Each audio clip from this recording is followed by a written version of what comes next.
सर्वम शिवमयम शिवानंता शिवकृपानंता।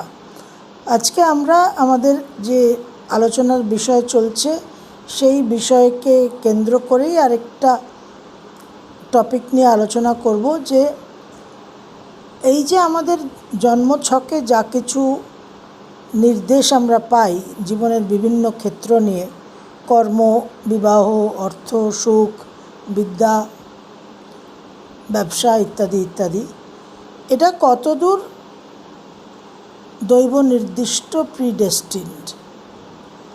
এখন এই যে আমাদের একটা রাশিফলের প্রতি আগ্রহ, প্রতি মাসে আমরা জানতে চাই যে এই মাসে আমাদের রাশিচক্রে যে গ্রহ অবস্থান, গ্রহ গোচর, তার কি ফল হবে, আমরা জীবনে কি অনুভব করব, এইটা কিন্তু সেই প্রিডেস্টিনড যে কনসেপ্ট তারই একটা প্রদর্শন। এখন যতক্ষণ আমরা এই পজিশনে থাকব, এই চিন্তাভাবনায় থাকব যে গ্রহ গোচরে, গ্রহর মুভমেন্টে এবং আমার জন্মছকের প্রভাবে যা হবে আমার জীবনে, আমাকে সেটাই মেনে নিতে হবে, তাহলে সেইভাবেই কিন্তু আমাদের জীবন চলবে। যতই আমরা সতর্ক হই না কেন, যতই আমরা সাবধান হই না কেন, গ্রহ গোচর ফল এবং জন্মছকে যে গ্রহের প্রভাব, সেটাকে আমরা কিছুতেই কিন্তু এড়িয়ে চলতে পারবো না, কারণ তার প্রভাব প্রচণ্ড তীব্র। এবং যে মন এই কর্মকে জন্ম দিয়েছে, সেই একই মন কিন্তু এই কর্মকে অ্যাভয়েড করতে পারবে না, এড়িয়ে চলতে পারবে না। মন সচেতন ছিল না বলেই এই কর্মগুলো জন্ম নিয়েছে। কাম, ক্রোধ, লোভ, মোহ, অহংকার বশত মন যে কর্মগুলোকে সম্পাদিত করেছে, তার ফল আমরা পাচ্ছি, তার ফল আমরা পাই, আমরা রাশিফল থেকে জানতে পারি। তো এই কর্মফলটা আমরা পাচ্ছি কেন? এই কর্মফলটা তৈরি হলো কোত্থেকে? এই কর্মফলটা তৈরি হলো কারণ মন সচেতন ছিল না। তো আজকে যখন কর্মফল ভোগ করার সময় হলো, যখন কর্ম সৃষ্টি হলো, কর্মফলটা যখন সৃষ্টি হলো, ফ্যাক্টরিতে যখন প্রোডাকশন হলো, তখন মন সচেতন ছিল না, সাবধান ছিল না। আজকে যখন কর্মফলটা ভোগ করার সময় হলো, তখন হঠাৎ মন অ্যাস্ট্রোলজারের রাশিফল শুনে সচেতন হয়ে যাবে, সাবধান হয়ে যাবে, এবং সাবধান হয়ে, সচেতন হয়ে সেই কর্মফলকে নিষ্ক্রিয় করে দিতে পারবে। এতই যদি সহজ হতো, তাহলে মানুষের জীবন আর এত পীড়া, কষ্ট, দুঃখ, দুর্ভাগ্য, দুর্দশায় ভরে থাকতো না। যে অসচেতন মন কাম, ক্রোধ, লোভ, মোহ বশে কর্ম সৃষ্টি করেছে, যতক্ষণ না সেই মনের মধ্যে একটা সচেতনতা প্রবেশ করছে, মনের মধ্যে কিছু পরিবর্তন আসছে, ততক্ষণ সেই মন কর্ম সৃষ্টি করার সময় যতটা অসচেতন ছিল, অসাবধান ছিল, ততটাই অসচেতন, অসাবধান থাকবে কর্মফল ভোগ করার সময়, যদি না আরও বৃদ্ধি পায় তার অসচেতনতা আর অসাবধানতা। সেই জন্য যতই রাশিফল আমরা বলি না কেন এবং আপনারা শুনুন না কেন, হরে ধরে গিয়ে দেখা যায় প্র্যাকটিক্যালি মিনিমাম রেজাল্ট কিন্তু আপনারা পান। প্রত্যেক মাসের দৈনিক পথ চলার যে পরামর্শটা আমি দিই, সেটা দেখবেন সেখানে কোনো রাশিফল আমি বলি না। প্রতিদিন কি প্রভাব আসছে, সেই প্রভাব অনুযায়ী আপনি সচেতনভাবে কি পদক্ষেপ নেবেন। আপনার অগাস্ট মাসে, সেপ্টেম্বর মাসে বা যে কোনো মাসে কর্মের দিকটা ভালো থাকবে, বিদ্যার দিকটা অশুভ থাকবে, ব্যবসার দিকটা মধ্যম থাকবে, এগুলো জেনে আপনি কিছু করতে পারবেন না, কারণ আপনার মনের কোয়ালিটি সেই আগের মনের মতোই আছে। আপনাকে প্রতিদিনের ওই দৈনিক পরামর্শটা দেওয়া এই কারণে যে 24 ঘন্টা ধরে ধরে একটা প্র্যাকটিস, একটা অভ্যাসের মধ্যে আপনাকে ফেলা। কিসের অভ্যাস, কিসের প্র্যাকটিস? না, সচেতন হওয়া, সাবধান হওয়া। প্রতিদিন আমি আজকের দিনের যে হাওয়া, আজকের দিনের যে স্রোত, সেই হাওয়া সেই স্রোত অনুযায়ী নিজে চলব। এটা করতে করতে করতে করতে একটা সময় এটা একটা ন্যাচারাল হ্যাবিট হয়ে যাবে। তখন দৈনিক পথ চলার পরামর্শ না পেলেও আপনার সিস্টেম সেইভাবে, আপনার মন মানসিকতা এবং রানিং সিস্টেমটা এইভাবে ফাইন টিউনড হয়ে যাবে, কন্ডিশনড হয়ে যাবে যে আপনি সতর্কই থাকবেন। জন্ম জন্মান্তর ধরে এইভাবেই কন্ডিশনড হয়ে এসেছেন যে সতর্ক থাকেন না। এবার ওই কন্ডিশনিংটাকে, ওই অভ্যাসটাকে পরিবর্তন করার প্রয়াসেই আমি দৈনিক পথ চলার পরামর্শ দিই।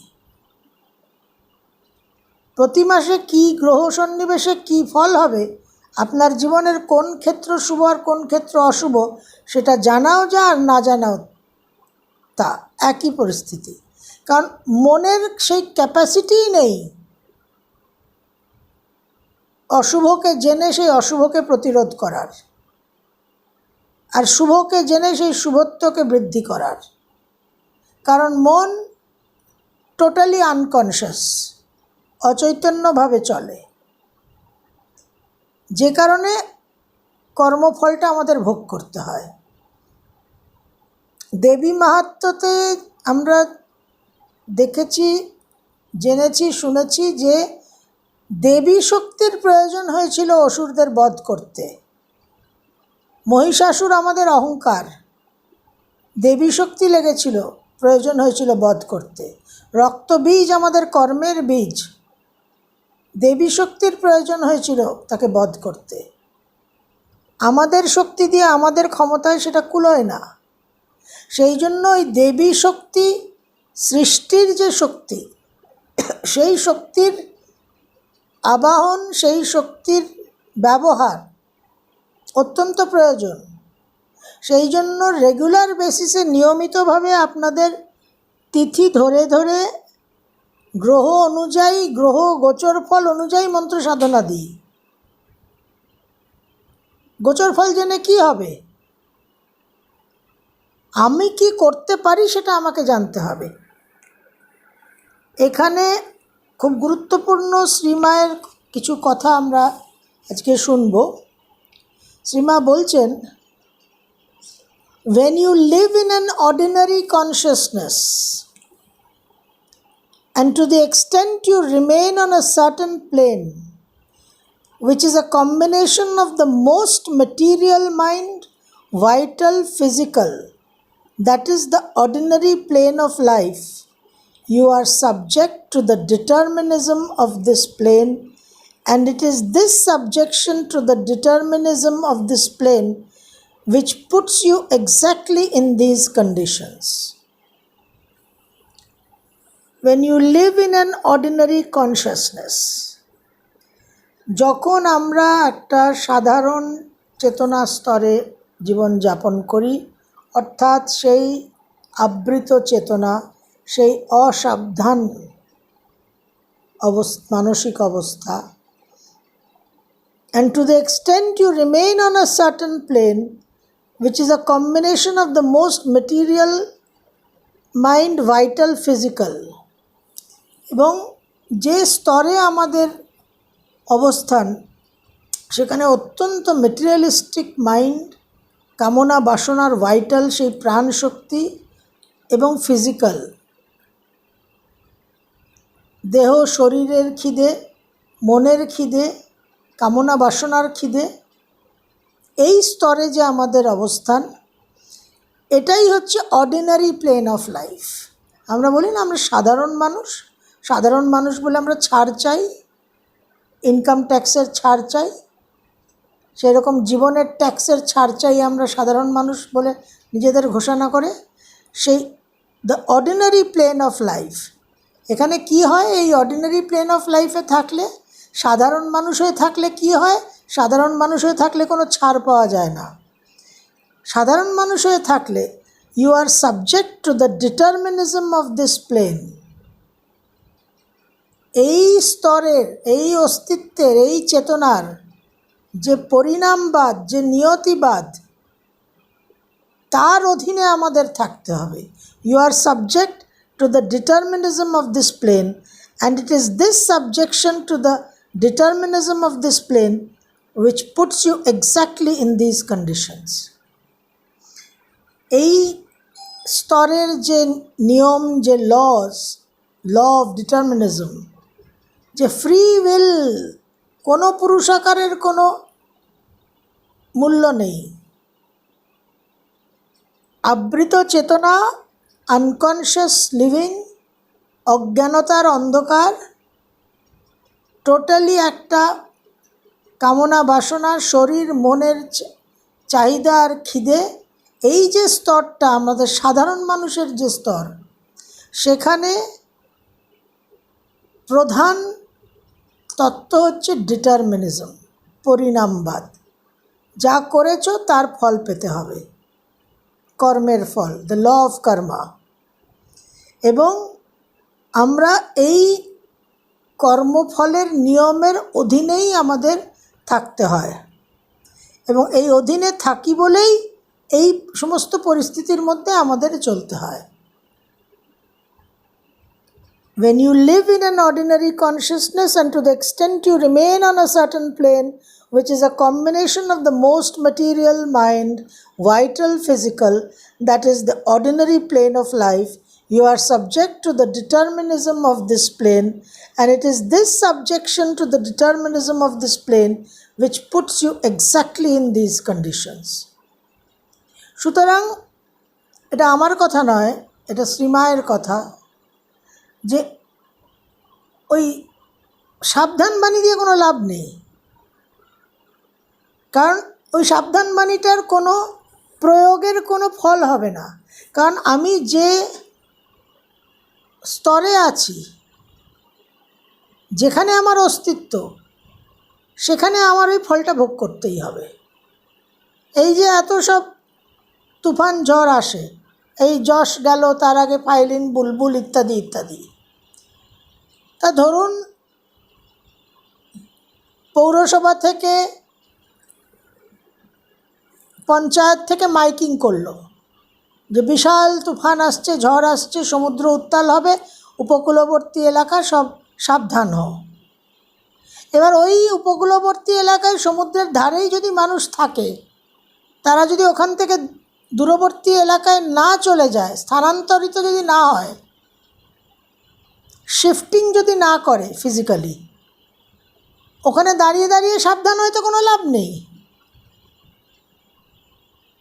এই ক্ষেত্রে ফিজিক্যাল শিফটিংটা দরকার, যদি তাকে ওই সাবধান বাণী থেকে লাভবান হতে হয়। আমাদের এই জ্যোতিষের ক্ষেত্রে শিফট অফ কনসিয়াসনেসটা দরকার, চেতনা স্তরের শিফটিংটা দরকার, যদি আমাদের লাভবান হতে হয়। কারণ অর্ডিনারি প্লেন অফ কনসিয়াসনেস, যেখানে আমাদের অস্তিত্ব, যেখানে আমাদের বসবাস, সেই অর্ডিনারি প্লেন অফ কনসিয়াসনেসেই কিন্তু আমরা এই কর্মগুলোকে সৃষ্টি করেছি, এবং এই অর্ডিনারি প্লেন অফ কনসিয়াসনেসেই আমরা দাঁড়িয়ে আছি তার ফলটা ভোগ করার জন্য।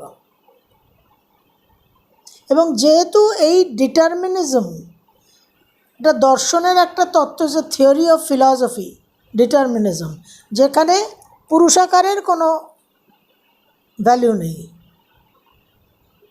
কোনো এফেক্ট নেই, কোনো প্রভাব নেই, যা প্রিভিয়াস কজ আছে, আগে যা হয়েছে তার ফলস্বরূপ আপনাকে জীবনে ফল ভোগ করতে হবে। You have to experience the effects of previously conducted activities. তো সেই ডিটারমিনিজমের যে নিয়মটা, সেটা তো আমাদের প্লেন অফ কনসিয়াসনেসের মধ্যে প্রযোজ্য। আমি যেখানে আছি সেই দেশের, সেই স্থানের যে নিয়ম, সেটাই তো আমার উপর লাগু হবে, সেটা তো পরিবর্তন হতে পারে না। শুধুমাত্র আমার যদি চেতনার পরিবর্তন হয়, তবেই আমি এই ডিটারমিনিজম থেকে বেরোতে পারবো।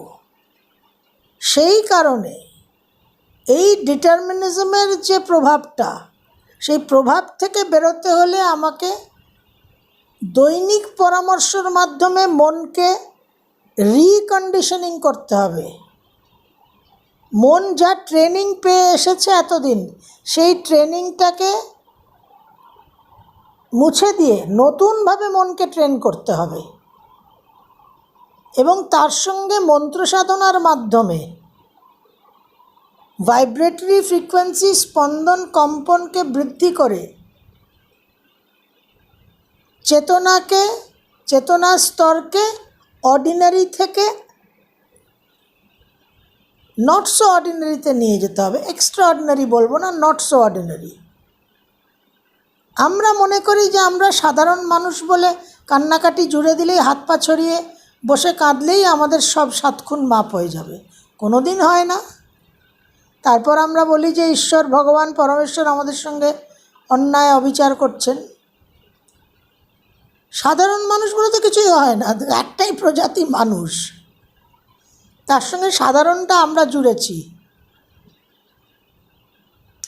তো এই ডিটারমিনিস্টিক যে প্রভাবটা, যে ইনফ্লুয়েন্সটা, তার মধ্যে আপনি যতদিন থাকবেন ততদিন আপনার সমস্যা থাকবে, সমস্যা বৃদ্ধি পেতে থাকবে। ওটাই সেই ভিশাস সার্কেল।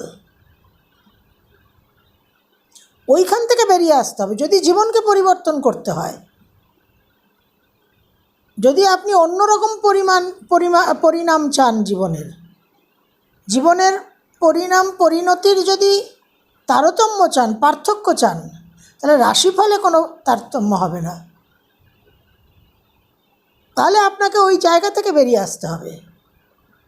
যশ, বুলবুল, আমফান থেকে বাঁচতে হলে উপকূলবর্তী এলাকা থেকে দূরবর্তী এলাকায় যেতে হবে। সমুদ্রের ধারে দাঁড়িয়ে থাকলে বাঁচবেন না। তো সেই জন্য এই যে চেঞ্জ অফ কনসিয়াসনেসটা, সেটা কিন্তু অ্যাস্ট্রোলজি, জ্যোতিষের অন্তর্গত নয়। তার জন্য আপনাকে স্পিরিচুয়াল, আধ্যাত্মবাদের শরণাপন্ন হতে হবে। তখন আপনাকে মন্ত্র সাধনা করতে হবে, একটা ডিসিপ্লিন, একটা অনুশাসনের মধ্যে প্রবেশ করতে হবে, যেটা আমরা করা শুরু করেছি গত বছর মার্চ এপ্রিল থেকে। তো এই জায়গাগুলো আমাদের বোঝা দরকার। এই নলেজটা, এই তথ্যগুলো, দিস ইনফরমেশন ইজ ইম্পর্ট্যান্ট। এই ইনফরমেশন না থাকলে আপনার জীবন যেরকম বিপর্যস্ত সেরকমই চলবে, আরও দিন দিন বাড়বে। এখানে আরেকটা কথা শ্রীমা বলছেন, for you have deep within you something which aspires for another life but doesn't yet know how to live that other life, and which pushes from inside in order to get the conditions necessary for this other life. আমরা বাহ্যিক জগতে ordinary কনসিয়াসনেসে জীবন কাটাচ্ছি, সাধারণ মানুষ বলে placard নিয়ে ছাড় চাইছি, এক্সামশন চাইছি। কিন্তু আমাদের অন্তর্জগতে, গভীরে, deep within, You have something deep within you which aspires for another life. আমাদের ভিতরে গভীরে, আমাদের অস্তিত্বের গভীরে অন্য একটা অস্তিত্ব আছে যেটা অন্য একটা জীবনের, অন্য একটা লাইফের প্রত্যাশা করে, অ্যাসপায়ার করে। তার একটা আগ্রহ আছে, কিন্তু সে জানে না how to live that other life. সেই অন্য জীবনকে কিভাবে সে পাবে, সেই জীবন কিভাবে সে যাপন করবে সেটা সে জানে না। And which pushes from inside in order to get the conditions necessary for this other life. এবং সেই অন্তর্জগৎ থেকে আমাদের প্রতি মুহূর্তে ঠেলছে, ধাক্কা দিচ্ছে, পুশ করছে সেই আদার লাইফের জন্য।